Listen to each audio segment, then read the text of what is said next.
मी समलैंगिक आहे, पुढे काय? तर हा समलैंगिक जो अम्ब्रेला टर्म आहे, जो लेस्बियन आणि गे दोन्हीला एक्सप्लेन करतो. आपला जे समाज आहे हे फेमिनिटीवर हसतं. एस्पेशली जेव्हा एक माणूस आहे, एक मुलगा आहे, तो फेमिनिन आहे, तर तो एक हास्याचा हा टॉपिक बनतो. हे LGBTQIA+ हे सगळं जे आहे हे नेमकं काय? एक असतं सेक्स, एक असतं जेंडर. सेक्स म्हणजे माझं शरीर काय आहे, माझी बायोलॉजी काय आहे, आणि जेंडर म्हणजे माझी सामाजिक आयडेंटिटी काय आहे. आता आपल्या कंट्रीमध्ये मुस्लिम ही एक मायनॉरिटी कम्युनिटी आहे. तर जर कोणी मुस्लिम ट्रान्सजेंडर व्यक्ती असेल तर त्यांच्यासाठी हा प्लस एक इंटरसेक्शनल स्पेस बनवू शकतो. की कुठल्या गोष्टी तुमच्यासाठी ऑड आहेत? छक्का आपण हा एक वर्ड खूप कॉमनली वापरतो. तुम्ही आम्हाला समाजातनं वेगळं केलं, तुम्ही आमच्या व्यवसायाचे जे ऑप्शन्स आहेत ते कमी केले, तर आम्ही फक्त समाजाला आमचा हिस्सा मागतोय म्हणून ही आमची मंगती आहे. धर्म खूप मोठा रोल प्ले करतो. ट्रान्सजेंडर कम्युनिटी कल्चरल जी आहे त्यांचा धर्मात एक जागा आहे. आपल्या सोसायटीचं डिफॉल्टच क्रिएट केले गेलं आहे की एका मुलाला मुली आवडतात. आम्हाला पण विचित्र वाटतं की कसं एका मुलाला मुलगी आवडते, बरं किती विचित्र आहे. आमच्या डोक्यात ते डिफॉल्ट आहे की बाबा मी मुलगा आहे आणि मला मुलं आवडतात.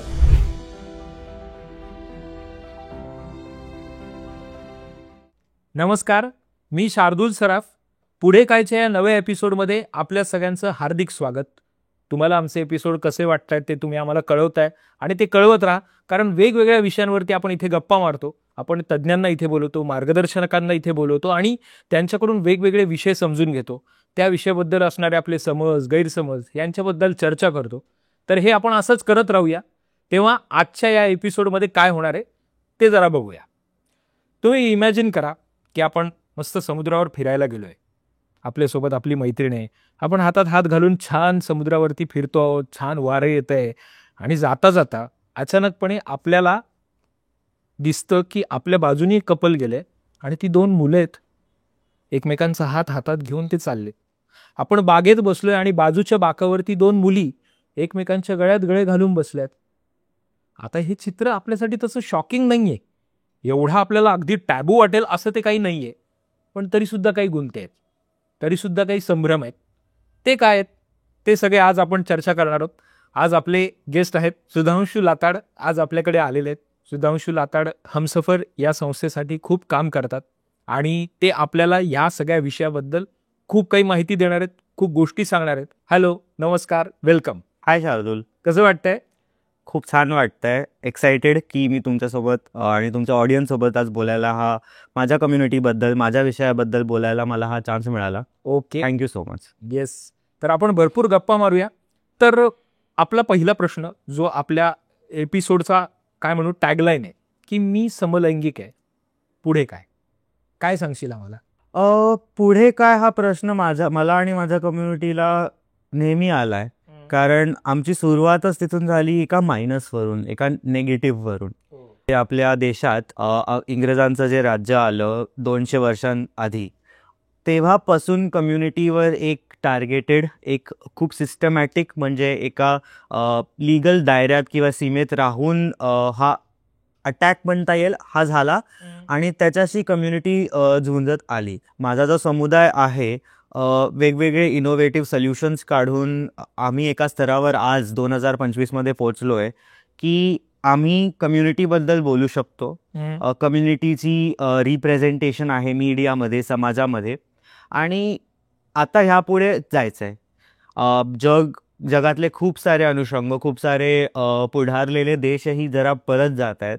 तर आजची गरज ही ॲक्च्युली पुढे काय या विषयावर थोडीशी चर्चा करणे किंवा या विषयावर थोडासा अजून थॉट देणे ही गरज आहे. म्हणजे आता असं झालंय की कधी कधी आपल्याला फिल्ममध्ये आपल्याला किंवा एखाद्या कथेमध्ये आपल्याला अशा पद्धतीची पात्र दिसत आहेत आणि ते लोकांनी स्वीकारलंय. तर ही एका दृष्टीनं आपण हे काय म्हणूया, पॉझिटिव्ह पाऊल म्हणूया की काय? तू काय म्हणतोस? पॉझिटिव्ह तर नक्कीच आहे. आपली सुरुवात झाली, आपण जर बॉलिवूडमध्ये हिस्ट्रीमध्ये गेलो तर आधी कम्युनिटीचं रिप्रेझेंटेशन काय होतं, तर एक कॉमेडी कॅरेक्टर म्हणून होतं. जर कोणी आपल्याला समलैंगिक मनुष्य दाखवायचा आहे तर एक अत्यंत फेमिनिन असा मुलगा दाखवणे. आपला जे समाज आहे हे फेमिनिटीवर हसतं. बरं, एस्पेशली जेव्हा एक माणूस आहे, एक मुलगा आहे, तो फेमिनिन आहे, तर तो एक हास्याचा हा टॉपिक बनतो, विषय बनतो. तर त्याच्याहून आपण जरा एक पाऊल पुढे टाकत आलोय. बरं. वेगवेगळे कॉन्टेंट निघाले, वेगवेगळे एफर्ट्स घेतले गेले. तर जुना फायर असा पिक्चर असावा किंवा आजचा जो बधाई दो हा मूवी असावा. आपण एक खूप मोठी जर्नी कंप्लीट केली आहे, खूप एक स्ट्रगल, एक जर्नी सोबत क्लिअर केली आहे. तर पुढे आलोच आहोत, पण दॅट्स नॉट दी एंड. ही शेवट नाही आहे, पण अजून पुढे खूप करायचं आहे. कम्युनिटीला मेनस्ट्रीम करायचं आहे, समुदायाला आपल्याच समाजाचा हा एक हिस्सा, एक भाग आहे, वेगळा नाही आहे. काही सिमिलॅरिटीज आहेत, काही थोड्याशा गोष्टी वेगळ्या आहेत. एवढ्या आपल्याला एक्सेप्ट करणं आणि कम्युनिटीचा एक भाग म्हणून राहणं हे एक आपलं गोल आहे. ते रिप्रेझेंटेशनमध्ये असो किंवा समाजात असो. म्हणजे आधी पण असं सरसकटपणे याबद्दल बोललं जायचं किंवा त्यांना एक विशिष्ट एक नाव दिलं की विषय संपला. ते नाव उच्चारणं सुद्धा आजकाल अपमानास्पद वाटतं आम्हाला सुद्धा, की अरे असं बोलू नकोस रे. पण आता आपण त्याच्यात एक टेक्निकलिटीजमध्ये आलोय आणि ती भाषा आता समाजामध्ये रूढ होत चालली आहे. पण त्या भाषेचा अर्थ काय ते थोडंसं आम्हाला समजून घेणं गरजेचं आहे. म्हणून तू आम्हाला ते एक्सप्लेन कर की हे LGBTQIA+ हे सगळं जे आहे हे नेमकं काय हे आम्हाला थोडक्यात सांगू शकशील? कसं आहे ना, हे भाषेची एक गंमत आहे. कोणत्याही शब्दाचे जे ओरिजिन असतात ना, ते समजणं खूप गरजेचं असतं. बरोबर. आता मी तुम्हाला खूप सिम्पली सांगेन की LGBTQIA+ या ॲब्रिव्हिएशनचं किंवा या शॉर्ट फॉर्मचं फुल फॉर्म काय, बरोबर, तेवढं सांगून पुरेसं नाही. माझ्या कम्युनिटीच्या आयडेंटिटीजला ब्रेकडाऊन करणं खूप गरजेचं असतं. आपण सुरुवात करूया L या फर्स्ट लेटरने. तर L म्हणजे लेस्बियन. आता जेव्हा दोन मुली एक दुसऱ्याकडे आकर्षित होतात तर या आयडेंटिटीला लेस्बियन असं म्हणतात. बरोबर. त्याच्यानंतर आपण येतो G कडे, which is gay. I myself identify as a gay man. मी स्वतः एक समलैंगिक मुलगा आहे. G म्हणजे गे, जेव्हा दोन मुलं एका दुसऱ्याकडे आकर्षित होतात. आता मी जेव्हा इथे आकर्षण म्हणतो लेस्बियनमध्ये किंवा गेमध्ये, हे आकर्षण रोमॅन्टिक असू शकतं, हे आकर्षण सेक्शुअल असू शकतं, हे आकर्षण इमोशनल असू शकतं. तर हे जे आकर्षण असतं जेव्हा समलैंगिक असतं, म्हणजे की जेव्हा दोन्ही जेंडर्स सेम असतात, ह्याला टेक्निकली म्हटलं तर होमोसेक्शुअल म्हणतात, ज्याचा लिटरल ट्रान्सलेशन मराठीत समलैंगिक असा होतो. पण जे कॅज्युअल वर्ड्स आपण जे म्हणतो ते आहेत L फॉर लेस्बियन आणि G फॉर गे. आता याची गंमत अशी की मराठीत डिरेक्ट असे कोणते शब्द नाही आहेत कॅज्युअली. तर हा समलैंगिक जो अम्ब्रेला टर्म आहे, जो लेस्बियन आणि गे दोन्हीला एक्सप्लेन करतो, तो आहे. बरोबर. त्याच्यानंतर येतो bisexual, which is the B. Okay, bisexual म्हणजे जेव्हा तुम्हाला दोन जेंडर्सकडे अट्रॅक्शन असतं. अगेन अट्रॅक्शन, आकर्षण हा याचा डेफिनेशन आपण सेम ठेवतो, पण जेव्हा दोन जेंडर्सकडे आकर्षण असतं त्याला बायसेक्शुअल असे म्हणतात. त्यानंतर आपण येतो T कडे, ट्रान्सजेंडर कम्युनिटी. आता ट्रान्सजेंडर कम्युनिटी म्हणजे काय, तर असा व्यक्ती ज्याला जन्मतः जो जेंडर दिला जातो तो व्यक्ती मोठा होऊन त्या जेंडरसोबत स्वतःला नाही ओळखत, याला ट्रान्सजेंडर म्हणतात. थोडंसं अजून याला सिम्प्लिफाय केलं तर ट्रान्सजेंडर हे ॲक्च्युली दोन वेगळे शब्द आहेत, ह्यांना जोडून हा ट्रान्सजेंडर शब्द बनवला गेला. बरोबर. आपण जर याच्यात डीप गेलो तर ट्रान्स या प्रिफिक्सला लॅटिन अर्थ असा येतो नॉट अलाइंड विथ. म्हणजेच आधी जे होतं त्याचं स्टेटस चेंज झालंय. तर जेव्हा जेंडर जे जन्मतः दिल्या गेलेलं आहे समाजातर्फे आणि जे आजचं जेंडर आहे त्याच्यात जर सिमिलॅरिटीज नाही आहेत किंवा त्याच्यात जर बदल आहे तर त्याला ट्रान्सजेंडर असे म्हणतात. ओके. आता म्हणजे तो पुरुष होता पण आता त्याचं जेंडर पुरुष राहिलेलं नाहीये, हे मी जर बरोबर बोलत असेल तर? टेक्निकली हो, पण आपण बोलताना असं नाही म्हणत की तो पुरुष होता. तो ट्रान्सजेंडर व्यक्ती नेहमी ट्रान्सजेंडर व्यक्ती होता. येस. त्याच्यात काय की जन्मतः त्याला पुरुष ही जेंडर दिल्या गेली कारण तो एक मेल बेबी होता. याच्यात आपल्याला एक समजणं खूप गरजेचं आहे. एक असतं सेक्स, एक असतं जेंडर.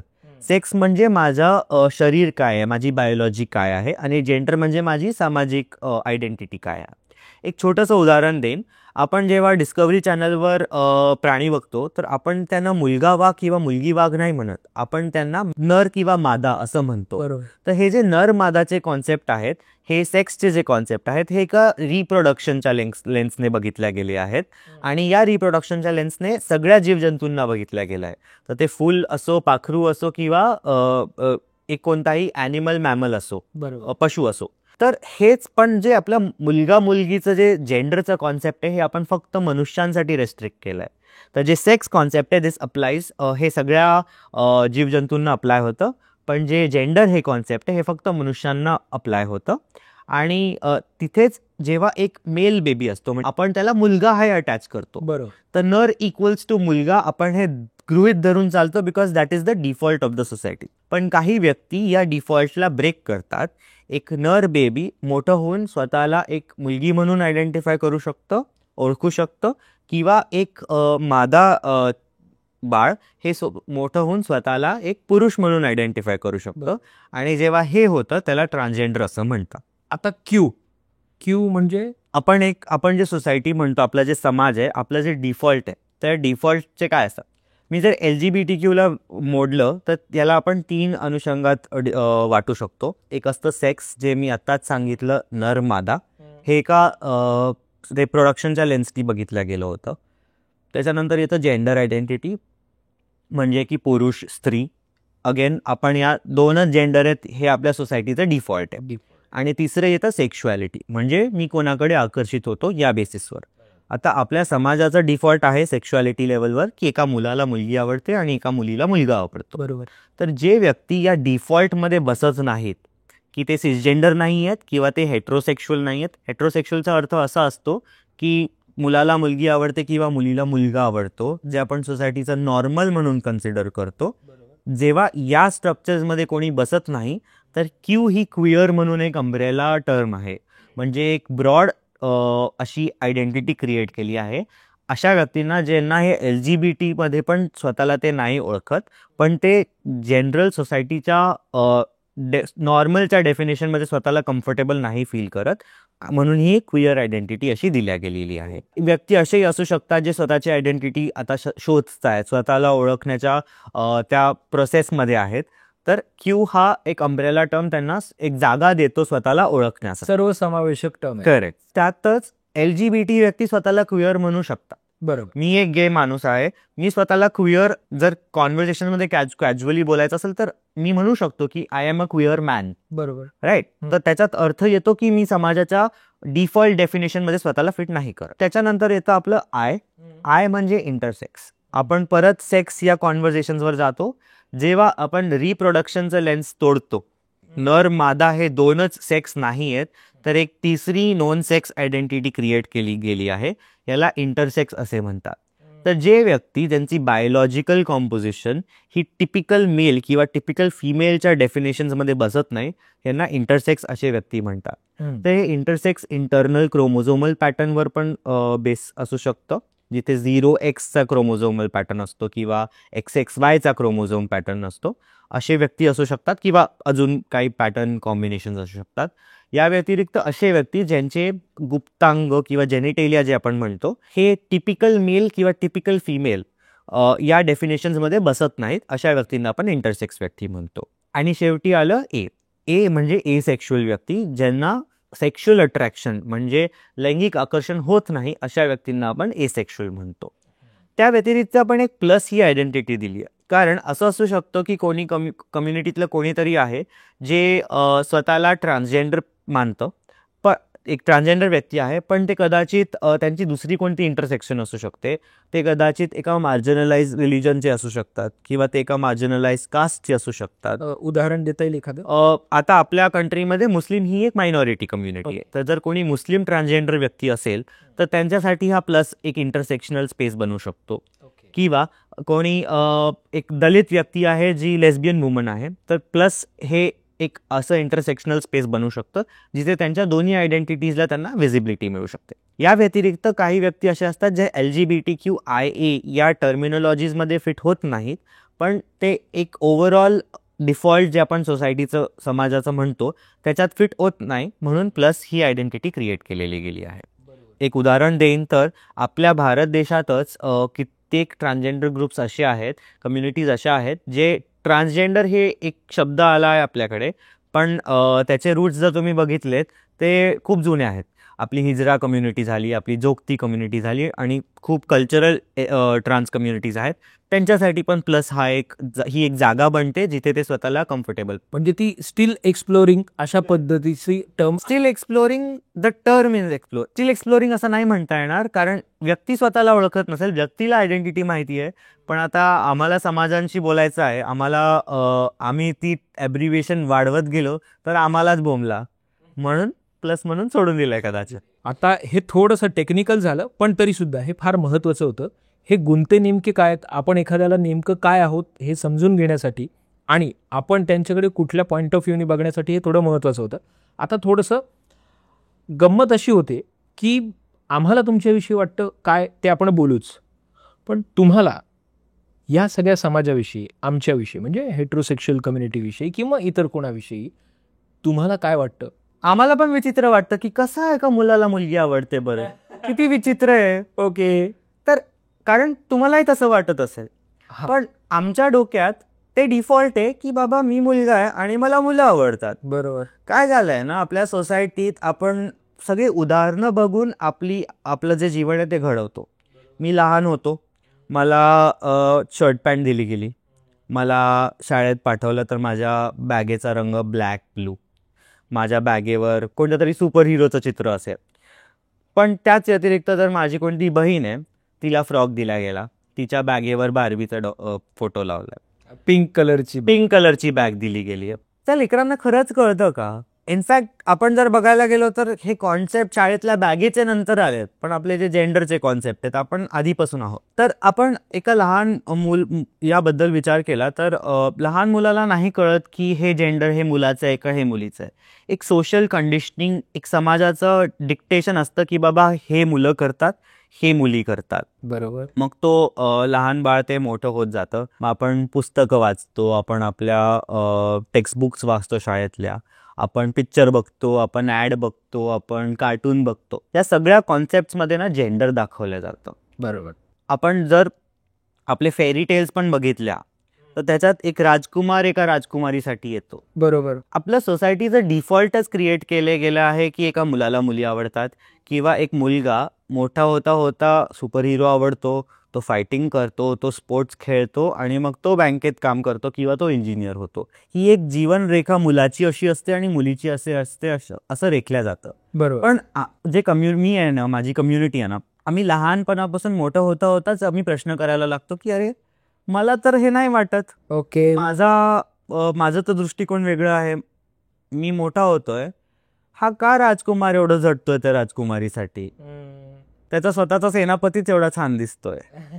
आय मीन सगळ्यांना आपलं आपलं असतं राईट. कदाचित आपण 6-7 वयाला नाही वाटत, कारण एक आपले जे फिलिंग्ज असतात, आपलं जे लैंगिक आकर्षण असतं हे एक प्युबर्टीच्या वेळेस येतं, 12-13 वर्षाच्या वयात येतं. शार्दूल, मी तुला जर विचारलं की तुला केव्हा मुली आवडायला लागल्या तर त्याचं उत्तर तू काय देशील?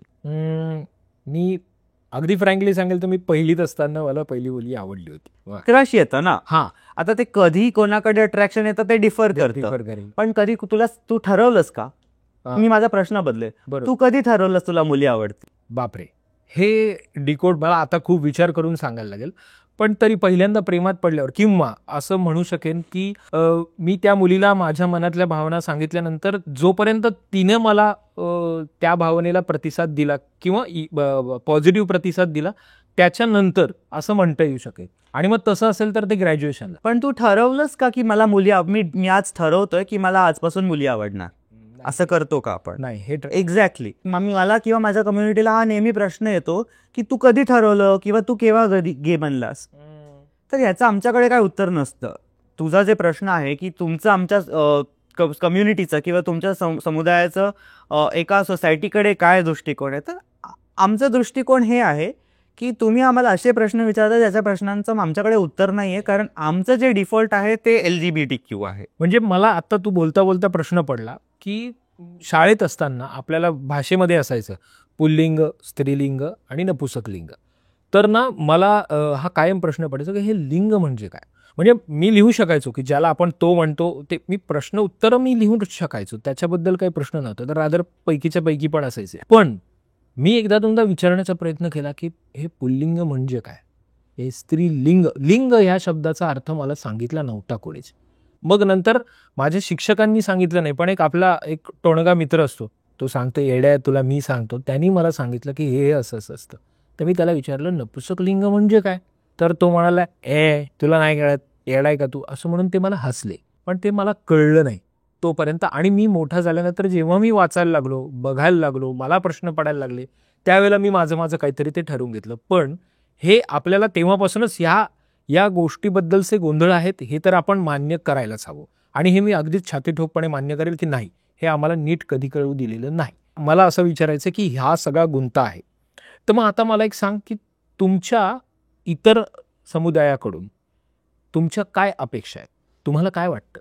एक अपेक्षा एवढीच असते की आमचं जे डिफॉल्ट आहे, आमच्या ज्या फिलिंग्ज आहेत किंवा आम्हाला जे वाटतं, माझी जेंडर आयडेंटिटी काय आहे, माझी सेक्शुअलिटी काय आहे, ही तेवढीच नॉर्मल असावी जेवढी तुमची आहे. तेवढंच मला मीडियामध्ये रिप्रेझेंटेशन मिळावं, तेवढंच मला माझ्या टेक्स्टबुक्समध्ये इन्फॉर्मेशन मिळावी. तू आत्ता जे बोललास की स्त्रीलिंग पुल्लिंग हे आपण आपल्या मराठी भाषेत लहानपणापासून मोठं होताना शिकलो. भाषा मोठी होत जाते जसं जसं मनुष्यगण मोठा होत जातो. कदाचित मराठी आपण जी आज बोलतो ती 100 वर्ष आधी वेगळी दिसायची. तसेच इंग्लिश किंवा हिंदी असेल तर ही भाषा अपडेट होणं किंवा बदलणं पण खूप गरजेचं आहे. आता आपण एका अशा एका चौकात पोहोचलोय की भाषा बदलायची खूप गरज आहे.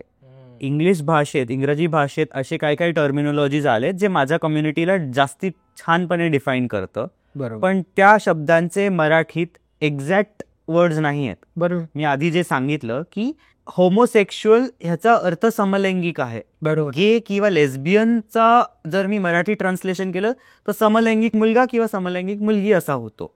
एक्झॅक्ट कॅज्युअल वर्ड काहीच नाही आलाय. नाही. तर आपल्या भाषेलाही अपडेट होणं गरजेचं आहे. तर कदाचित माझ्या कम्युनिटीची जनतेकडे, समाजाकडे एवढीच एक्सपेक्टेशन असावी आहे की आम्हाला इन्क्लूड करा, आम्हाला रिप्रेझेंटेशन द्या मोठं होताना, की तुम्ही नका एका लहान बाळाला फोर्स करू की तू गुलाबी रंगाची बॅग घे की तू काळ्या रंगाची बॅग घे. तुम्ही जी जीवन रेखा आखताय एका मुलाची आणि एक मुलीची, एक चौकट टाकून देतोय. करेक्ट, ती थोडीशी जेंडर न्यूट्रल ठेवा, ती इक्वल ठेवा. आपण जे मुलाचं आणि मुलीचं विभाजनी करतो हे आपल्या पितृसत्तेच्या हिशेबाने करतो. तर ते एक त्याच्याकडे एक नवीन नजरेने बघण्याची खूप गरज आहे. आणि आता आपण नवीन नजरेने बघतोच आहोत. बरोबर. तर त्याला एक पाऊल पुढे घेऊन LGBTQ+, queer affirmative plus feminist या दोन्ही मिळून लेन्सनी बघितलं, दोन्ही नजरेने बघितलं तर कदाचित ती जी आपण नवीन रेखा आखू ती जास्ती इन्क्लुझिव्ह असेल. बरोबर.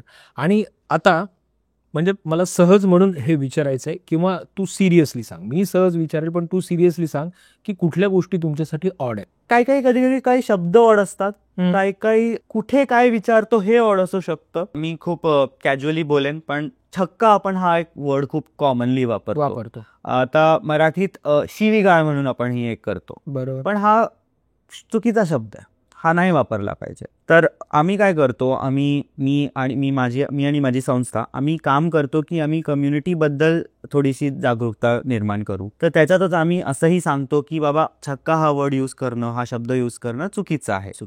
ही एक शिवी आहे, तर त्याला एक नेगेटिव्ह बॅकग्राऊंड आहे. बरोबर. या शब्दाला पण तुम्ही काय प्रसंगात तो शब्द वापरताय.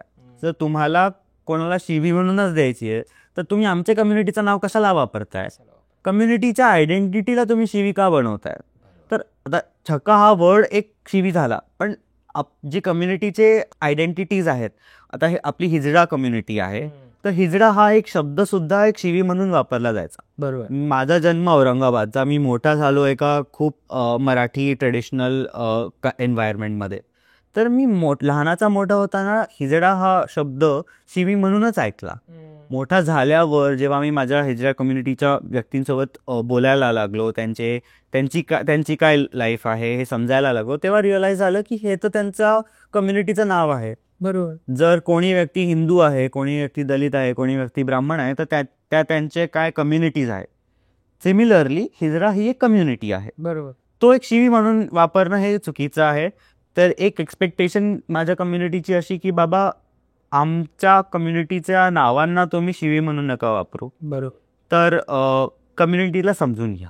सॉरी तुला एक क्षण थांबवतोय, पण मला प्रेक्षकांना हे सांगायचंय की पुढे काय हा प्लॅटफॉर्म फक्त आपण माहिती घेण्यासाठी नाही, तर एक समाजाला एक या उत्तरदायित्व या निमित्तानं आम्ही दाखवून देतो आहोत किंवा त्याची जाणीव करून देतो आहोत. कृपा करून छक्का, हिजडा असं कोणाला उद्देशून बोलू नका. ते कोणासाठी तरी खूप दुःखदायक आहे. तेव्हा आपण हे शब्द टाळूया. ओके. पुढे जाऊया. हा, तर आता जसं त्याच्यात फक्त मी एक करेक्शन करेन. जर कोणी हिजडा व्यक्ती आहे तर त्यांना हिजडा म्हणणं काही चुकीचं नाही. हा एक खूप करेक्ट टर्म आहे. बरोबर. पण त्याला शिवी म्हणून नका वापरू, एवढीच आम्ही रिक्वेस्ट करू कम्युनिटीला. म्हणजे त्यातली नकारात्मक भावना ती काढून टाकाय. ऍक्च्युली एक गमतीची एक छोटीशी स्टोरी सांगेन. तर वेस्टमध्ये, अमेरिकामध्ये क्विअर, आपण मी आता जे एक्सप्लेन केलं, ही ऍक्च्युली एक शिवी म्हणून वापरायला जायचे. जर क्विअरचं तुम्ही लिटरली डेफिनेशन बघितलं, गुगल ट्रान्सलेट जरी केलं ना तर तो विकृत म्हणून दाखवतो. वेस्टच्या कम्युनिटीनी काय केलं, क्विअर या शब्दाचं जे नेगेटिव्ह बॅकग्राऊंड होतं ना, स्वतःला क्विअर म्हणून ते काढून टाकलं. तर त्यांनी हे 40-50 वर्षाची जर्नी केली की क्विअर ही एक शिवी होती आणि आज क्विअर ही एक आयडेंटिटी झाली आहे. कारण कम्युनिटी ही स्वतःला क्विअर म्हणायला लागली. जेव्हा तुम्ही स्वतःला एक नावाने बोलवत जाता तर तेव्हा ते नॉर्मल होऊन जातं. बरोबर. आपण जसं एक लहान मुलाला एक टोपण नाव आवडत नाही, पण तो स्वतःला जेव्हा तो त्या टोपण नावाने मोजत जातो तेव्हा लोक त्याला त्या नावाने नाही चिडवणार, कारण तो स्वतःलाच ते म्हणतोय. बरोबर. मी जर स्वतःला सोड्या म्हणून म्हणायला लागलो तर लोकांना वाटेल की अरे याला ते वाईट वाटत नाहीये, तर ही शिवी नाहीये, मग त्याला त्या नावाने बोलवण्यात अर्थ नाहीये. बरोबर. पण ती माझी एक आयडेंटिटी क्रिएट झाली. तसंच आपल्या हिजडा कम्युनिटीचा पण एक जर्नी होत आला आहे आणि आता आय थिंक आपण आता एक जागेवर पोहोचतोय की हिजडा ही एक शिवी नाहीये, पण एक आयडेंटिटी आहे. याशिवाय अजून काही तुला सांगावं असं वाटतंय, किंवा हे अजून करू नका, किंवा हे आम्हाला थोडंसं त्रासदायक आहे, असं काही अजून सांगायचं? अशा तर खूप गोष्टी असतात. माझी लाईफ तुमच्या लाईफपेक्षा खूप वेगळी नाही आहे. तेच वरण भात खातो मी, त्याच ट्रॅफिकशी झटतो मी, त्याच लोकल ट्रेनमध्ये घरी जातो किंवा ऑफिसला जातो मी. सकाळी 10 वाजता ऑफिसला जातो मी, 8 वाजता घरी येतो मी. पण कम्प्युटरवर बसून काम करतो, माझी पण पाठ दुखते. मी खूप वेगळा नाहीये. आणि शारीरिक ॲबिलिटीज माझ्या पण तेवढ्याच स्ट्रॉंग आहे, सेम आहे, करू शकतो. इनफॅक्ट माझ्या आयडेंटिटीमुळे मला खूप साऱ्या जागेंवर एक डिसएडव्हान्टेज मिळतो. त्या डिसएडव्हान्टेजेसला झटून सुद्धा मी आज जिथे आहे तिथे आहे. आणि जेव्हा मी स्वतःबद्दल बोलतोय मी माझ्या कम्युनिटीबद्दल बोलतोय. बरोबर. जर आपण एका ट्रान्सजेंडर व्यक्तीबद्दल बोललो तर ती ट्रान्सजेंडर व्यक्ती तुमच्या ऑफिसमध्ये काम करत असेल, ती कदाचित तुमच्यापेक्षा एक दुप्पट किंवा तिप्पट चॅलेंजेसला फेस करतंय आणि तरीही त्या रोलमध्ये ते कॉन्ट्रीब्यूट करतात. आमची स्ट्रगल, आमच्या जर्नीज ह्या डिफरंट असतील, जास्ती असतील, तर कधी कधी आम्ही चुकलो किंवा कम्युनिटीला समजून घेणं ही तुमची एक जिम्मेदारी, जबाबदारी बनते. आणि कम्युनिटीचं जे मार्जिनलायझेशन आहे, कम्युनिटीला जी पण प्रसंग घडवल्या गेले आहेत हे समाजामुळे झाले आहेत, तर एक समाजाची एक रिस्पॉन्सिबिलिटी बनते की कम्युनिटीबद्दल जाणून घ्यावं. बरोबर. कुठे कुठे आम्ही कॉमन आहोत, कुठे कुठे काय आमच्या वेगळ्या गरजा आहेत या समजून घ्यावा, ही एक महत्त्वकारी भाषा आहे. बरोबर बरोबर. आता समाजापर्यंत आपण आलोच आहोत, तर मला आता समाज म्हणून किंवा आपलं जे राज्य शासन आहे त्यांच्याकडून तुमच्या काय अपेक्षा? आपल्या देशात आज LGBTQIA+ होणं हा कोणताही गुन्हा नाही. आपल्या देशात एक सेक्शन 377 म्हणून एक अनुषंग होता आपल्या न्यायात, इंडियन पिनल कोडमध्ये. हा आपल्याला कोणी दिला? इंग्रजांनी एक मॉरल कोड आणला. आपण त्याच्यातनं एक कॉन्स्टिट्यूशन घडवलं. मग त्या कॉन्स्टिट्यूशनमध्ये काही काही गोष्टी आपण ठेवल्या इंग्रजांच्या. त्यातलं एक हे होतं सेक्शन 377. तर सेक्शन 377 हे 2018 सुप्रीम कोर्ट म्हणजे सर्वोच्च न्यायालयाने काढलं. त्यांनी काय केलं? रीड डाऊन केलं. म्हणजे काय? सेक्शन 377 हा 2 व्यक्तींच्या लैंगिक संबंधावर नजर ठेवायचा. आता खरंच काय गरज आहे का की 2 व्यक्ती एका बंद दरवाजामागे काय करतायत? 2018 पर्यंत आपल्याला ही सेक्शन 377 आपल्याला माझ्या कम्युनिटीला कंट्रोल करायचं. मग खूप साऱ्या ॲक्टिव्हिस्टनी, खूप साऱ्या मानवी हक्काच्या संस्थांनी काम केलं ह्याच्यावर आणि या 377च्या न्यायाला चेंज केलं. तर आज कोणतेही 2 व्यक्ती एक दुसऱ्याच्या सहमतीने आणि बंद दरवाजाच्या आतमध्ये कोणतेही लैंगिक संबंध ठेवतील तर ते लीगल आहे. या 2 गोष्टी खूप इम्पॉर्टंट आहेत. कन्सेंट इम्पॉर्टंट आहे, सहमत पाहिजे 2 व्यक्तींची, आणि ते पब्लिकमध्ये नसावं. ऑफकोर्स ते अप्लाय होतं कोणाला, ते LGBTQ कम्युनिटी असो किंवा नॉन LGBTQ कम्युनिटी असो. त्यात अजून एक चॅलेंज होता ट्रान्सजेंडर कम्युनिटीचा. तर एक जे ब्रिटिश राज होतं ना, जे इंग्रज राज होतं, त्यांनी काय डिफॉल्ट बनवला की फक्त 2 जेंडर असतील, मुलगा आणि मुलगी. जर तुम्ही ॲक्च्युली आपल्या इतिहासात गेलात मागे, तर आपल्या साऊथ एशियन कल्चरमध्ये, जेव्हा मी साऊथ एशिया बनतो, मी अनडिवायडेड इंडियाबद्दल बोलतो, मी पाकिस्तान, मी बांगलादेशबद्दलही बोलतो, मी श्रीलंकाबद्दलही बोलतो. तर आपल्याकडे खूप जेंडर आयडेंटिटीज होत्या, ज्याला कल्चरल जेंडर आयडेंटिटीज म्हणता येईल. तर नॉर्थमध्ये किन्नर म्हणून कम्युनिटी होती, किंवा वेस्टमध्ये हिजडा म्हणून कम्युनिटी होती. तर साऊथमध्ये जोगती कम्युनिटी आहे, अरावनी कम्युनिटी आहे, मंगलमुखी कम्युनिटी परत नॉर्थमध्ये आढळते.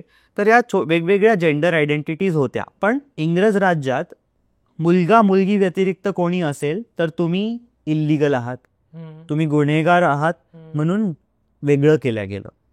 ट्रान्सजेंडर कम्युनिटीचं फ्रीडम स्ट्रगलमध्ये जे कॉन्ट्रीब्युशन होतं, जे महत्त्व होतं, ते कुठेतरी इरेज केलं गेलं, गायब केलं गेलं. ट्रान्सजेंडर व्यक्तींचं कल्चरल खूप इम्पॉर्टन्स होतं.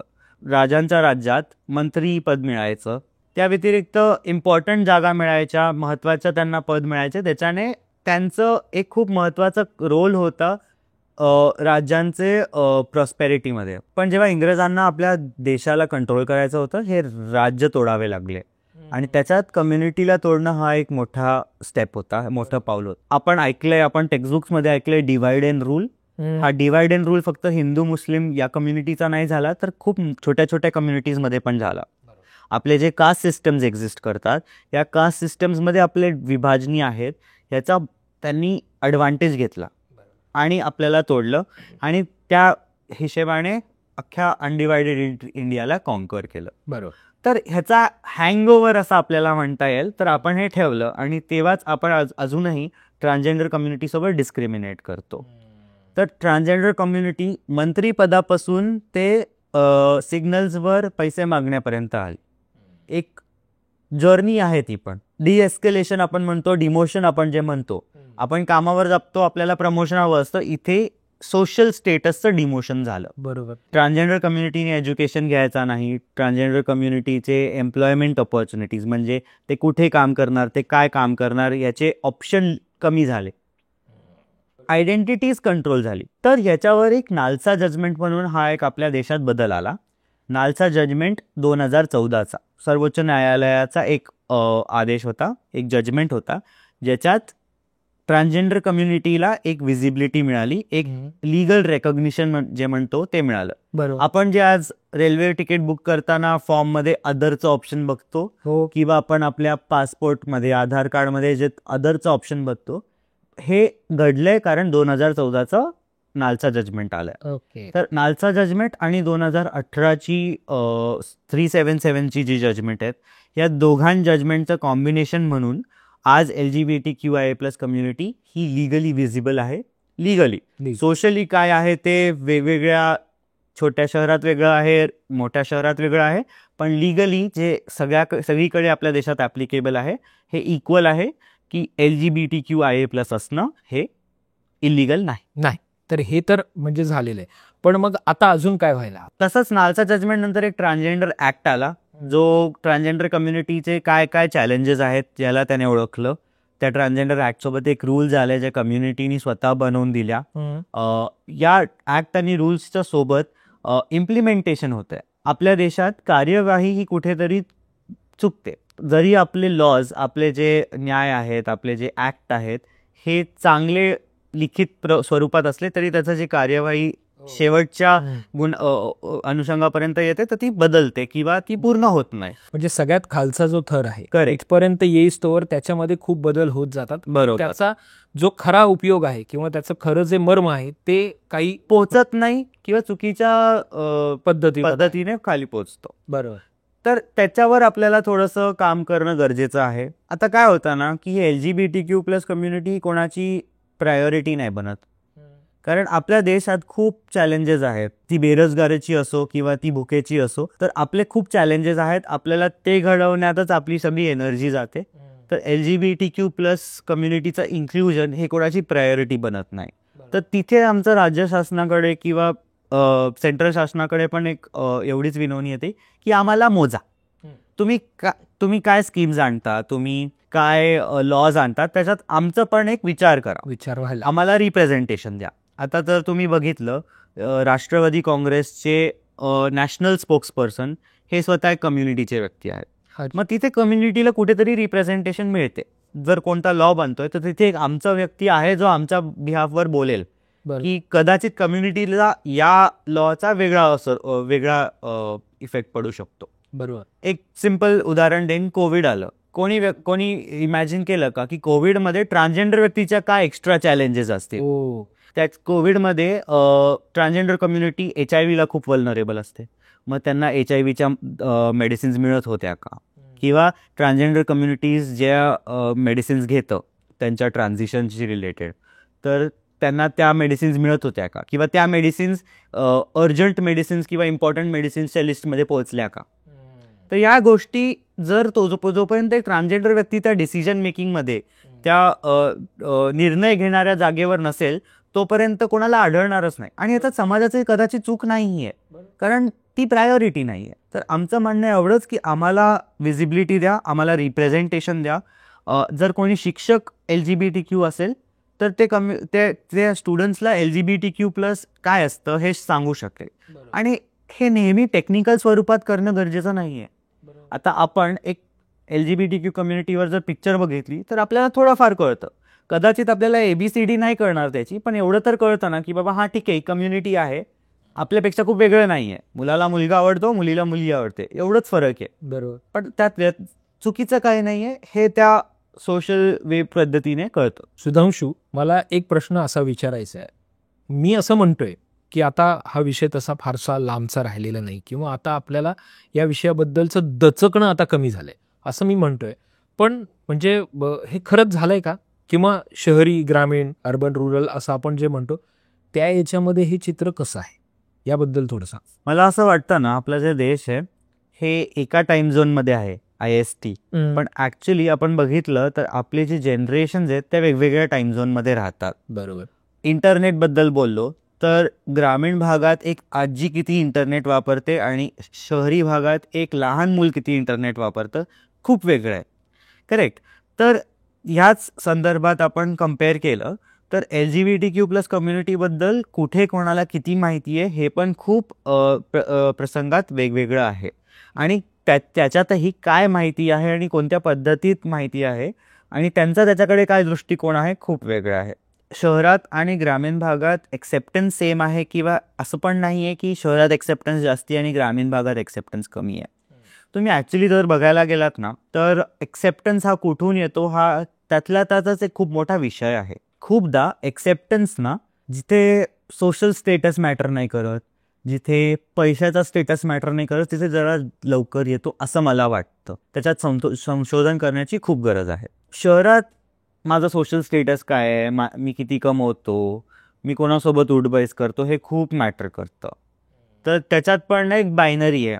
एक तर खूपच जास्ती काही स्पेसमध्ये खूप जास्ती एक्सेप्टन्स इझिली मिळते आणि काही जागेंवर असं असतं की ही LGBTQ कम्युनिटीकडे खालच्या दर्जाचे आहेत असं म्हणून बघितलं जातं. तर ग्रामीण भागात बिकॉज आपली जी हिजरा कम्युनिटी आहे, जोगती किन्नर कम्युनिटी आहे, ही ग्रामीण भागात पण असते, तर त्यांना एक एक्सपोजर आहे.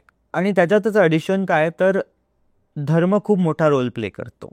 आता आपली जी ट्रान्सजेंडर कम्युनिटी कल्चरल जी आहे ह्यांचा धर्मात एक जागा आहे. बरोबर. तर ट्रान्सजेंडर कम्युनिटीचं असणं हे धर्मात चुकीचं आहे हे नाही दर्शवलं जातं. तर कुठेतरी त्याची एक एक्सेप्टन्स एलिमेंट आहे. तर असा कोणता एक ब्लँकेट उत्तर नाही आहे की बाबा शहरात जास्ती आहे एक्सेप्टन्स, ग्रामीणमध्ये कमी, किंवा उलटं. खूप छोटे छोटे कॉम्पोनंट्स ह्या एक्सेप्टन्सला कॉन्ट्रीब्यूट करतात आणि त्याच्यात जोडल्या जातात आणि मग एक्सेप्टन्स किती कुठे आहे ते ठरवलं जातं. बरोबर. आता तुम्ही जर वयानुसार पण बघितलं तर ग्रामीण भागात ज्या लहान मुलांचं युथ ॲडोलेसंट्सचं जे आपण बोलतो, युवा व्यक्ती जे आहेत यांच्यात कदाचित एक्सेप्टन्स जास्ती आहे. इनफॅक्ट आपण कदाचित अशा कुठेतरी स्तरावर पोहोचलोय की बिईंग गे इज कूल. कारण माझे जे फ्रेंड्स आहेत ते स्वतःला एक्सप्लोअर करतात आणि त्यांनी आयडेंटिफाय केलं की बाबा मी LGBTQ आहे, तर माझ्यावर एक प्रेशर येतो की आय शुड ऑल्सो एक्सप्लोअर, मी पण एक्सप्लोअर केलं पाहिजे, भले त्याचं उत्तर काही येऊ. आणि हे एक ठाम आहे की कोणीही क्विअर व्यक्ती एक्सप्लोअर केल्यावर स्वतःला स्ट्रेट किंवा हेटेरो मानणार नाही आणि कोणीही हेटेरो व्यक्ती स्वतःला एक्सप्लोअर केल्यावर क्विअर मानणार नाही. कदाचित ती एक्सप्लोअरची जर्नी थोडीशी लांब आहे. बरोबर. पण जर मी तुला विचारलं शार्दूल की गन पॉइंटवर तुला एक्सप्लोअर करायचं आहे, तू एक्सप्लोअर करशील करेल, पण at the end of the day बोलशील का की मला मुलं आवडतात? नाही. कारण तुला माहिती आहे तुला नाही आवडत. नाही. बिकॉज मी एक्सप्लोअर केलं माझं उत्तर बदललं असं नाहीये. ते उत्तर तेच होतं. एक्सप्लोअर करून मला ते उत्तर मिळालं. एक्सप्लोअर करून मला कॉन्फिडन्स आला की मी स्वतः काय आहे हे मी जगाला सांगू शकेन, हे मी स्वतःला सांगू शकेन. ऍक्च्युली एक फारच म्हणजे ढोबळ आहे, पण तरी तो थोडासा मुलीसारखा चालतो म्हणजे तो गे असेल किंवा ह्या पद्धतीचे जे काही आहे. तर असे काय गैरसमज आहेत आणि म्हणजे हे कम्प्लिटली गैर आहेत, त्याच्यावर फुली मारा असं तुला आम्हाला काही सांगायचं असेल तर प्लीज सांग. गैरसमज असे कम्युनिटीचे म्हटले तर खूप आहेत. आता तू जे बोललो त्याच्यावरच उत्तर देईन की आपण ठरवलंय की हे मुलीसारखं आहे किंवा हे मुलासारखं आहे. बरोबर. मॅस्क्युलिनिटी आणि फेमिनिटी काय आहे हे आपण ठरवलंय. अरे तू गुलाबाच्या फ्लेवरची पावडर वापरतोस तर ते फेमिनिन आहे. अरे तू त्या मस्क फ्लेवरचा परफ्यूम मारतोस तर तू मॅस्क्युलिन आहे. हे आपण ठरवलं. तुम्ही जर ॲक्च्युली मुलासारखं आणि मुलीसारखं ह्याच्यावर रिफ्लेक्ट केलं तर कदाचित 30 वर्षाआधी दाढी न ठेवणं हे फेमिनिन नव्हतं. पण आज दाढी ठेवायची फॅशन आली आहे तर दाढी न ठेवणं हे फेमिनिन झालं. तर ही मॅस्क्युलिनिटी फेमिनिटीची जी डेफिनेशन आहे ना, मुलासारखं मुलीसारखं, ही बदलत राहते. बरोबर. आपण जर 100 वर्ष आधी बघितलं तर ड्रायव्हिंग हा गुण मुलींच्या बॉक्समध्ये चौकटात नव्हताच. पण आज ड्रायव्हिंगच्या मुलींच्या बॉक्समध्ये पण ड्रायव्हिंग येतं, मुलांच्या बॉक्समध्ये पण ड्रायव्हिंग येतं.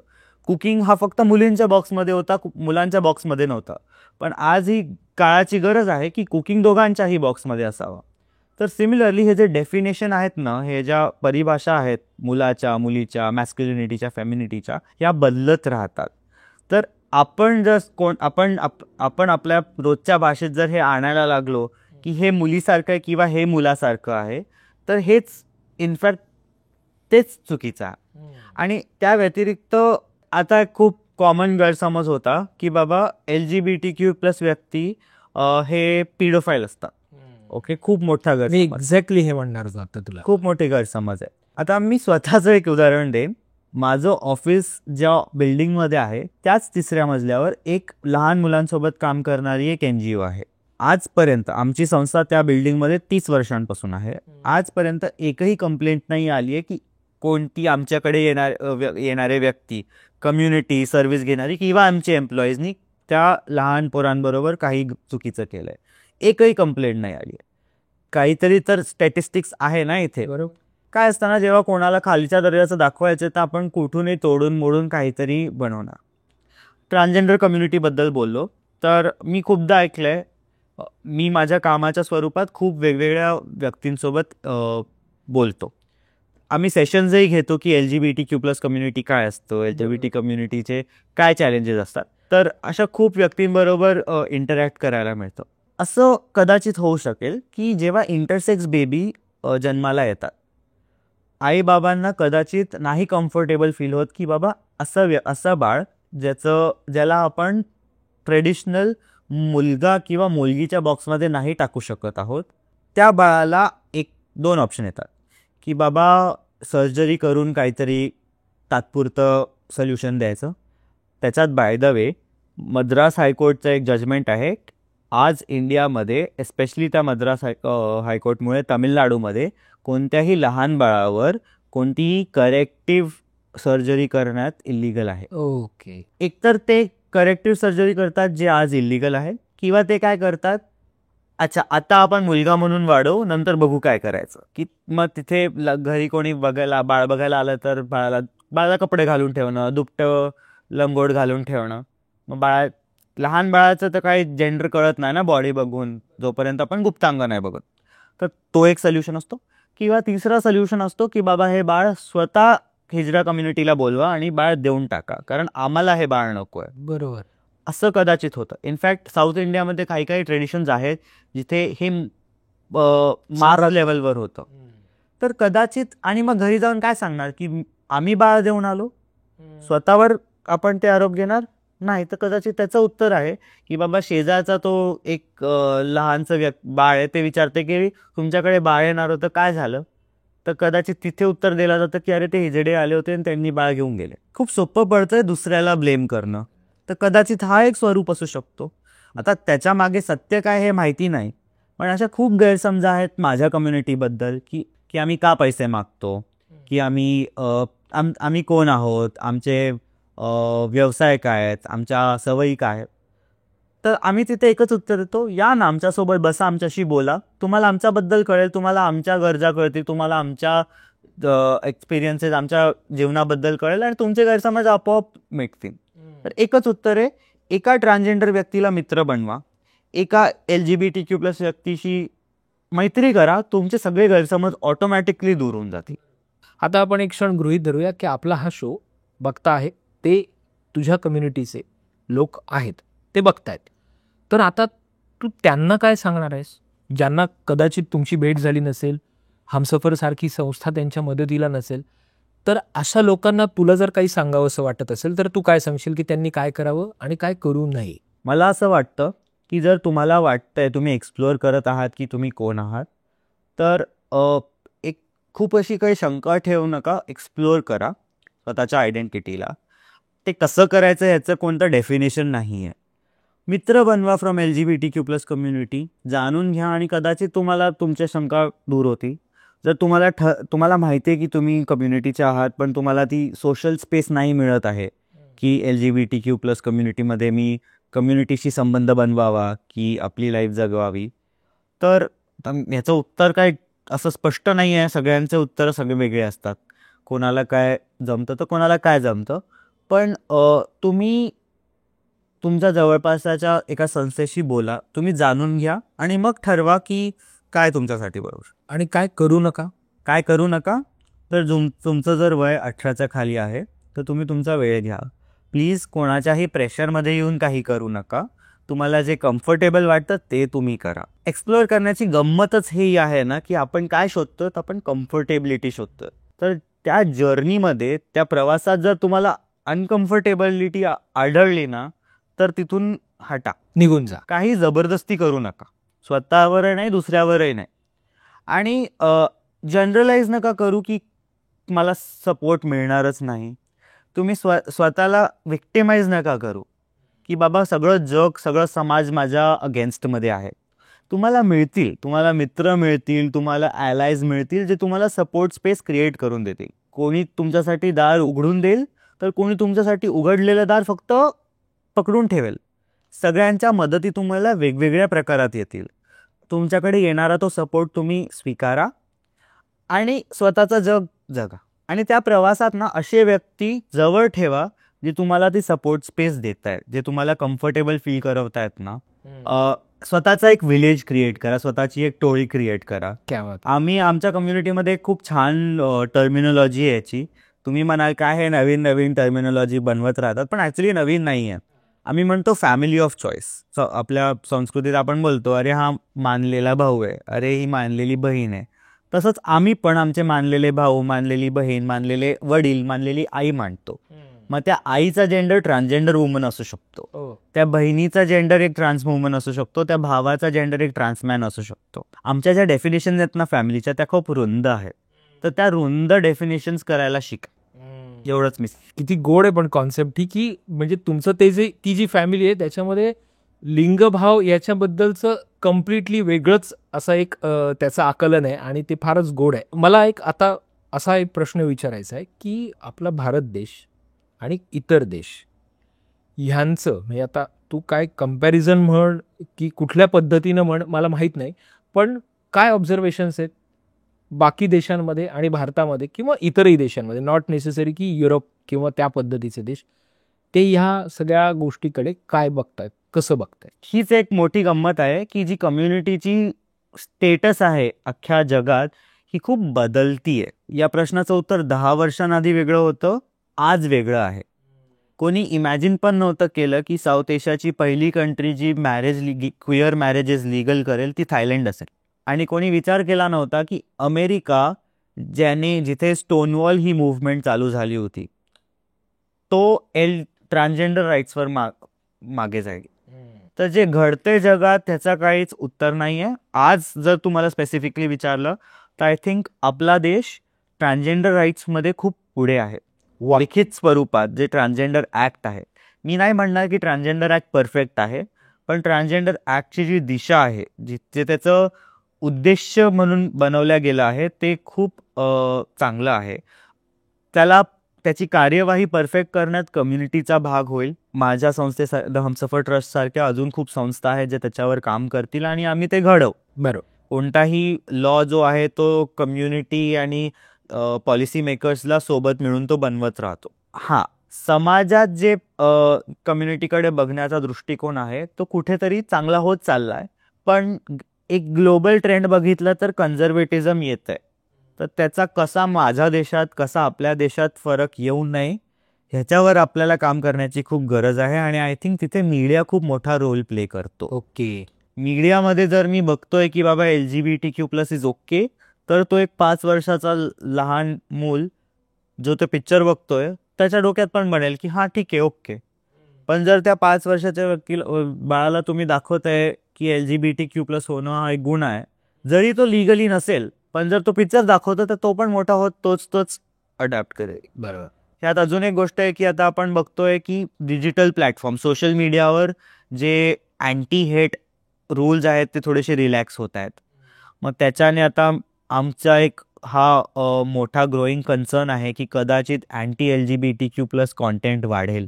बरोबर. कारण मेटासारख्या प्लॅटफॉर्म्स रूल्स रिलॅक्स करताय. ओके. तर आता कलेक्टिव्हली आपल्याला समाजात LGBTQ कडे दृष्टिकोन काय हा याला बदलण्याची जी स्ट्रगल आहे ती आपली कॉमन झाली आहे. तर आपल्याला सोबत काम करावं लागेल. असा कोणता देश नाही आहे जो LGBTQ कम्युनिटीमध्ये परफेक्ट आहे. आम्ही खूप कॉमनली म्हणतो inclusion is a journey, inclusion is not a destination. Okay. Correct. हां. तर म्हणजे समावेश करून घेणं, मी जर चुकत असेल तर आपण ते वाक्य परत हे करूया.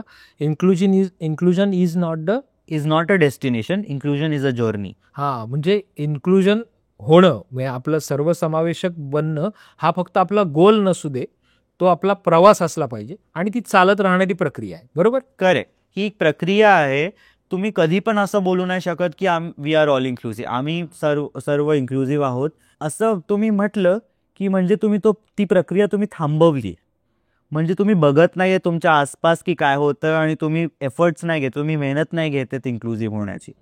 तर कधीही इन्क्लुसिव्ह हा डेस्टिनेशन नाही आहे. जसं आपण बोललो की अमेरिका कुठेतरी जाऊन थांबली, ते बोलायला लागले की आम्ही इन्क्लुसिव्ह आहोत आणि मग बाकीचं जे जग आहे त्यांनी ती प्रक्रिया सुरू ठेवली आणि कुठेतरी पुढे गेले. आज आपण जर बघितलं तर ऑस्ट्रेलियामध्ये LGBTQ+ इन्क्लुजन आहे, त्यांची गव्हर्नमेंट एफर्ट घेतीये. कॅनडामध्ये LGBTQ+ इन्क्लुजन आहे, त्यांची गव्हर्नमेंट एफर्ट्स घेतीये. युरोपमध्ये कुठल्या तरी स्तरावर, आता युरोपमध्ये पण वेगवेगळे भाग आहेत, वेगवेगळ्या दृष्टिकोन आहेत, त्यांचे कल्चर्स खूप डायव्हर्स आहेत. बरोबर. तर तिथे पण दृष्टिकोन वेगळे. आपलं जे आपण साऊथ एशियन कल्चर बघितलं तर आय थिंक इंडिया साऊथ एशियामध्ये सगळ्यात प्रोग्रेसिव्ह आहे. नेपाळही कुठेतरी झटतं आहे. नेपाळनी बाहेरच्या LGBTQ+ मॅरेजेसला रेकग्नाइज करायचा निर्णय घेतला आहे.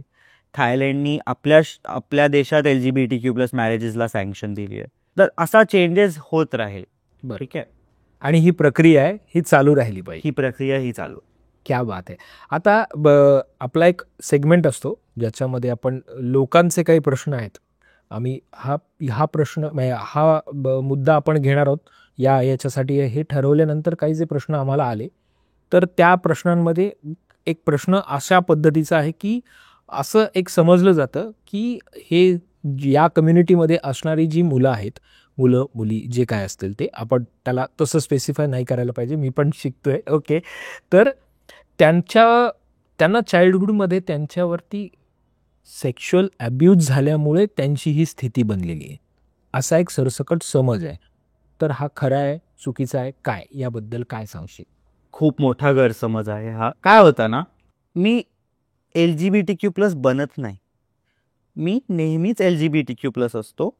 कदाचित कोणत्या तरी एक जो वय येतं जिथे मी स्वतःला काय आवडतं, मला कारलं आवडतं की मला वांग आवडतं की मला पालेभाज्या आवडतात, हे जेव्हा मी बोलायला लागतो त्याच वयात मी कोण आहे, मला कोण आवडतं हे मी बोलायला लागतो. मी 13 वर्षाच्या वयात ठरवलं नाही की मला मुलं आवडतात, मी फक्त बोलायला लागलो की मला मुलं आवडतात. तर असंच जेव्हा मी LGBTQ+ आहे तर कदाचित मी स्वतःला कसं प्रेझेंट करतो ह्याच्याने इंडिकेशन येतं. एक उदाहरण देईन. आपण जे आधी बोललो की तो एक मुलीसारखा मुलगा आहे, मुलीसारखा वागतो. बेसिकली आपण काय म्हणतोय की तो त्याच्या फेमिनिन ट्रेट्स आहे. आपण ॲज अ सोसायटी डिसाईड केलंय की हे फेमिनिन आहे, हे मॅस्क्युलिन आहे. ते लहान बाळ आहे, ते जर फेमिनिन आहे तर ते आपल्या देशात फेमिनिटी याला खाली बघितलं जातं. एक मुलगा आहे जो स्वतःला तो फेमिनिन म्हणून एक्सप्रेस करत असेल कोणत्याही पद्धतीत, तर प्रेडेटर जे आपण म्हणतो ना सोसायटीत, जे असे व्यक्ती असतात, तर कोणाला तरी तो एक इशारा जातो, तर ती फेमिनिटी जी आहे ना ती मला वल्नरेबल करते. तर कदाचित तो कोणाला एक इनडिरेक्ट इंडिकेशन जातो, तर ती फेमिनिटी माझी वल्नरेबिलिटी होते. कारण लोकांना वाटतं की ती फेमिनिन आहे म्हणजे त्याचा डिफेन्स कमी आहे, मग तो अब्यूजचा एक सिच्युएशन क्रिएट प्रेडेटर्स करतात. कदाचित एका मॅस्क्युलिन मुलावर तो वल्नरेबिलिटी कमी होते. सिमिलरली जर एक मुलगी आहे आणि ती खूप मॅस्क्युलिन आहे तर चिडवण्याची, डिस्क्रिमिनेशन करण्याची जास्ती प्लॅटफॉर्म क्रिएट होते. बरोबर. वेगळं होणं ना याच्यावर डिस्क्रिमिनेशन होतो आणि मग डिस्क्रिमिनेट झालं, समाजच त्याला तुच्छ लेखतोय, त्याला टार्गेट करणं टार्गेट करतोय, तर त्याला टार्गेट करणं सोपं होतं. मी जर एका पॉप्युलर शाळेतलं एक उदाहरण घेऊ, मी जर एका पॉप्युलर विद्यार्थीला चिडवायला लागलो तर टीचर्स मला मदत करतील, बाकीचे स्टुडंट्स त्याला सपोर्ट करतील. पण हेच जर मी एका वल्नरेबल मुलाला टार्गेट करायला लागलो तर टीचर्स कदाचित त्यालाच बोलतील की तू असं का केलं, तुझ्यामुळेच तर तू चुकीच्या जागेवर का होतास. तर हे ती वल्नरेबिलिटी ना एक चॅलेंज क्रिएट करते LGBTQ+ कम्युनिटीसाठी. तर ते एका मुलीमध्ये असो किंवा एका मुलामध्ये असो, हे जे प्रेडेटर्स असतात ना सोसायटीत ते त्याचा फायदा घेतात. तर असं नाही आहे की त्या अब्यूजमुळे कोणी LGBTQ+ बनतं. कदाचित अब्यूज अशी सिच्युएशन क्रिएट करतं की जे एक्सप्लोरिंगचा फेज येतो तो लवकर येतो. पॉसिबल आहे की ज्या जेंडरच्या थ्रू तुमचा अब्यूज झाला तुम्हाला त्या जेंडरकडे अट्रॅक्शन असेल, मग कदाचित मेंटल हेल्थ चॅलेंजेस तयार होऊ शकतात. त्या व्यक्तीमध्येच स्वतःच्या तर्फे एक शंका येऊ शकते की माझा अब्यूज झाला त्याच्यामुळे तर मला हे आवडत नाही. असं नाही आहे. या व्यतिरिक्त एक थोडासा ॲडिशन करेन, खूप लोकांना ॲक्च्युली स्वतःतर्फे घृणा होते की मला त्याने असं शिवलं, मला कुठेतरी मनातल्या मनात कुठेतरी ते थोडंसं आवडलं. ते माझ्या मर्जीनुसार नव्हतं, पण माझं शरीर त्याला पॉझिटिव्हली रिस्पॉन्ड करत होता. अशा खूप गोष्टी असतात. नाही, मला हे पण याला एवढंच तोडेन, अब्यूजमुळे कोणी LGBTQ+ बनत नाही. LGBTQ+ एक व्यक्ती नेहमीपासूनच असतो. त्याच्या त्या LGBTQ+ असण्यामुळे कुठेतरी एक प्लॅटफॉर्म क्रिएट होतो त्या अब्यूजसाठी आणि त्याचा सोसायटीतले काही जे वाईट प्रकृती असतात त्याचा फायदा घेतात. एक दुसरा प्रश्न असा आहे, पार्थ लाड यांनी विचारलाय.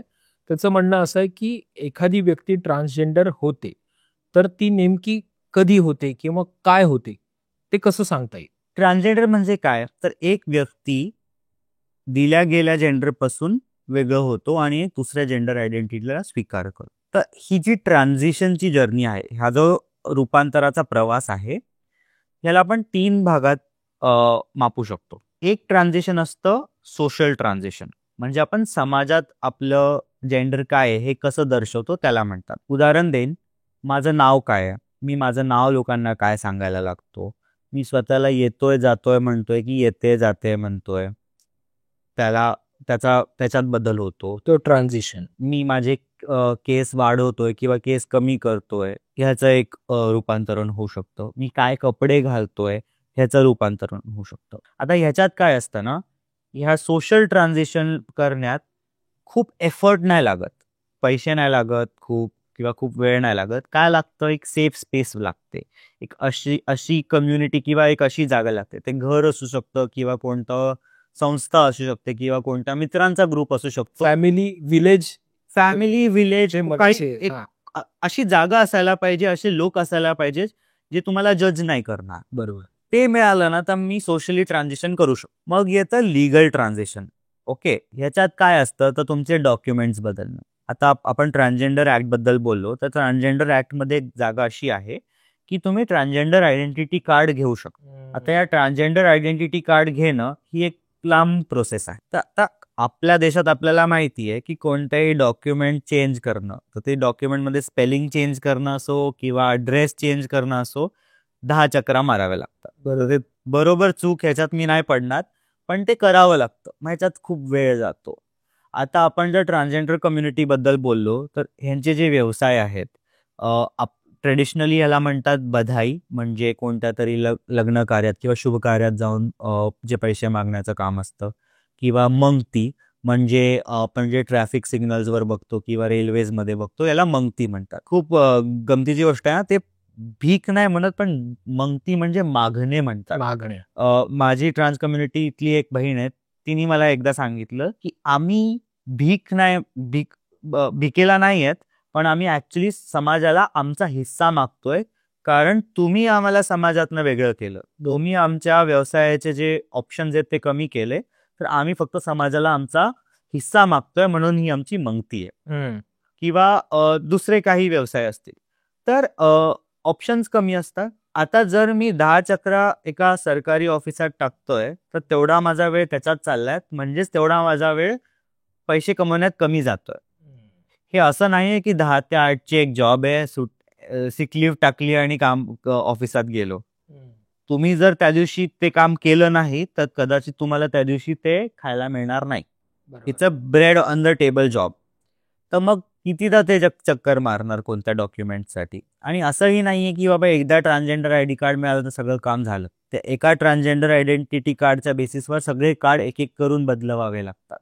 तर मग हे पण म्हणणं की बाबा तुमच्याकडे TG ID कार्ड नाहीये किंवा तुमच्या आधार कार्डवर तुमचं जुनं नाव आहे तर तुम्ही ट्रान्सजेंडर नाहीये, हे पण एक डिस्क्रिमिनेशनचाच एक भाग झाला. कारण तुम्ही त्या दृष्टिकोनच बघत नाहीयेत की ते किती चॅलेंजिंग आहे ती प्रोसेस स्वीकारणं. Ministry of social justice and empowerment, government, खूप साऱ्या संस्था याच्यावर काम करतायत, एफर्ट्स घेत आहेत, पण अजून ही एक 2-3 वर्ष लागतील या प्रोसेसला प्रॉपर स्ट्रीमलाईन व्हायला. तर ही एक लिगल ट्रान्झिशनची गोष्ट झाली. तिसरं येतं मेडिकल ट्रान्झिशन, खूप इम्पॉर्टंट. आता मेडिकल ट्रान्झिशन पण ना एक स्टेजेस आहेत. ट्रान्सजेंडर कोणतीही सर्जरी तुम्हाला जर करायची असली तर तुम्हाला सायकायट्रिक क्लिअरन्स लागतं, म्हणजे एका मानसिक रोग तज्ज्ञाकडून एक क्लिअरन्स लागतं की बाबा हो ही व्यक्ती ट्रान्सजेंडर आहे. त्याला एक वर्ड आहे जेंडर डिस्पोरिया. त्यांना त्या जेंडर डिस्पोरियाचं एक सर्टिफिकेट मिळतं. तर मला हे पटतच नाही की तुम्ही कोणाच्या जेंडर आयडेंटिटीचं सर्टिफिकेट देताय. मला कोणत्याही मानसिक रोग तज्ज्ञांनी सांगितलं नाही की बाबा ओके तू मुलगा आहे, तर कोणत्याही ट्रान्सजेंडर व्यक्तीला ते नसावं. पण ठीक आहे, जे आहे ते आहे. तर कारण हे मेडिसिन्स खूप स्ट्रॉंग आहे, त्या सर्जरीज रिव्हर्सिबल नाही आहेत, हा खूप एक मोठा डिसिजन आहे. म्हणून एक फिटनेस क्लिअरन्स मिळतं मानसिक रोग तज्ज्ञाकडनं की बाबा ओके ठीक आहे. तर मानसिक रोग तज्ज्ञाकडे जाणं हे एक टबू आहे.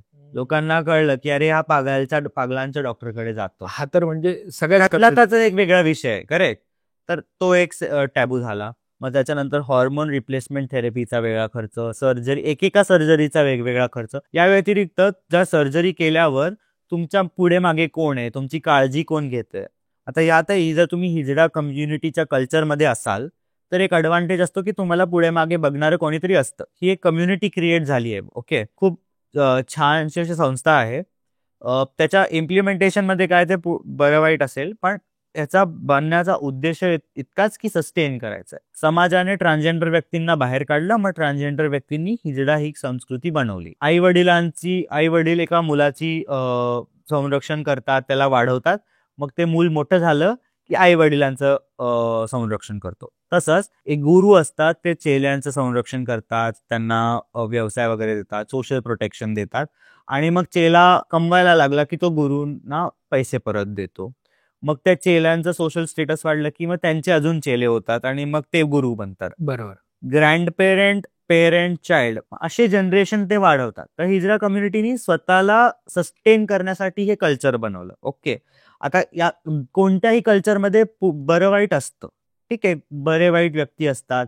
LGBTQ कम्युनिटीमध्ये पण बरे वाईट व्यक्ती असतील, ठीक आहे, पण त्याच त्यांना तो सरसकट शिक्का मारणं बरोबर नाही. बरोबर. त्याच्यातच माझा तो एक कोणी ट्रान्सजेंडर व्यक्ती हिजरा कम्युनिटीशी रिलेटेड असेल तर कोणीतरी असतं पुढे मागे बघायला. पण जर नसेल तर, किंवा नाहीतर जर तुम्ही ट्रान्समॅन असाल, म्हणजे असे व्यक्ती जे लहानपणी त्यांना मुलीचा जेंडर दिला गेला पण मोठं होऊन ते स्वतःला मुलगा मानतात, असे व्यक्ती असले यांची कोणती वेगळी अशी कल्चरल स्पेस क्रिएटच झाली नाही.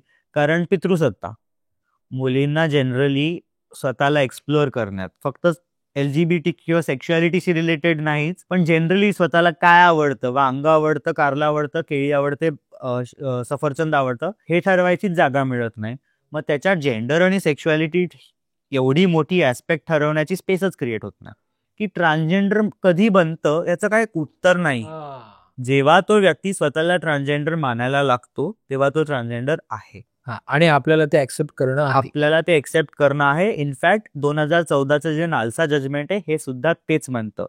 त्यांनी इंग्लिशमध्ये सांगितलंय सेल्फ आयडेंटिफिकेशन. फक्त मी स्वतःला ट्रान्सजेंडर म्हणणं हे पुरे आहे कोणत्याही प्रोसेसमध्ये तू ठरवायला की मी ट्रान्सजेंडर आहे. ते आता ऍक्टमुळे इम्प्लिमेंटेशनमध्ये डॉक्युमेंट्स वगैरे आलेत आणि त्याच्यात काही चुकीचं नाहीये, तो फक्त एक हिस्सा झालाय कामाचा. कोणतीही सर्जरी किंवा कोणताही डॉक्युमेंट किंवा कसे मी कपडे घालणार हे ठरवणार नाही मी ट्रान्सजेंडर आहे की नाही आहे. ते माझ्याकडे काय रिसोर्सेस आहेत, माझ्याकडे वेळ आहे का, माझ्याकडे पैसे आहेत का, माझ्याकडे बरोबर व्यक्ती आहेत का माझ्या पुढे मागे, हे ठरवतं की मी ट्रान्झिशन किती करेन, कसं करेन, कधी करेन. पण ट्रान्सजेंडर व्यक्ती जो स्वतःला ट्रान्सजेंडर मानतो तो ट्रान्सजेंडर आहे.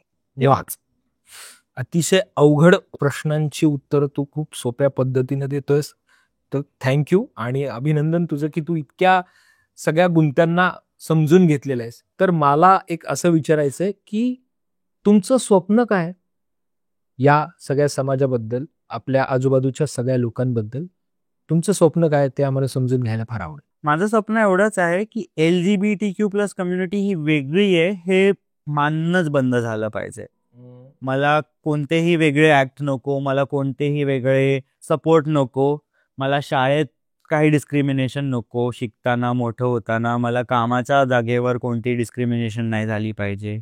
मी जर माझ्या पार्टनर सोबत घर बघायला चाललोय तर मला तेवढ्याच व्याजावर लोन पाहिजे जेवढं कोणालाही मिळतं. मला काही एक्स्ट्रा नकोय, मला कोणताही प्रिव्हिलेज नकोय, मला तेवढंच पाहिजे जेवढं कोणालाही जगालाही मिळतंय.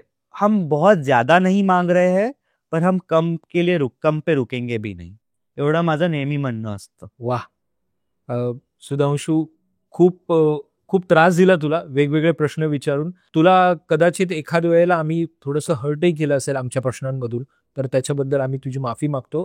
खरं तर संपूर्ण कम्युनिटीची माफी मागतो जर आम्ही काही चुकीच्या अर्थाने एखादा प्रश्न विचारला असेल तर, त्याबद्दल सॉरी. पण खूप छान वाटलं तू इथे आलास, इतक्या मोकळेपणाने गप्पा मारल्या. आणि मी प्रेक्षकांना हे सांगतो की हमसफर या संस्थेमध्ये सुधांशू काम करतात आणि त्या संस्थेबद्दल तुम्हाला काही माहिती हवी असेल, तुम्हाला त्या संस्थेची मदत घ्यायची असेल तर आपल्या बायोच्या लिंकमध्ये आपण त्या संस्थेबद्दलची माहिती दिलेली आहे. तिथे तुम्ही जा, तुमच्या प्रश्नांना घेऊन जा आणि उत्तर घेऊन परत या. जे आम्ही कायम म्हणत असतो की पुढे काय हा काही प्रश्न नाहीये, पुढे काय हे एक उत्तर आहे. या निमित्ताने आपण या सगळ्या विषयाबद्दल बोललो आणि सुधांशू आज आपल्याकडे आले त्याबद्दल तुमचे खूप खूप आभार. आणि खूप छान वाटलं की त्यांनी इतक्या मोकळेपणाने सगळ्या गोष्टींची उत्तरं दिली. तुम्हाला हा व्हिडिओ कसा वाटतोय, हे आमचं पॉडकास्ट कसं वाटतंय हे आम्हाला लाईक केलं तर लगेच कळेल की तुम्हाला हे आवडतंय. पण तुम्ही कमेंट सुद्धा करा. हा जो काही आपला पॉडकास्ट आहे तो कोणाला मदत करणारा असू शकेल असं तुम्हाला वाटत असेल तर तो तसा शेअर करा, तो त्यांच्यापर्यंत पोचू द्या.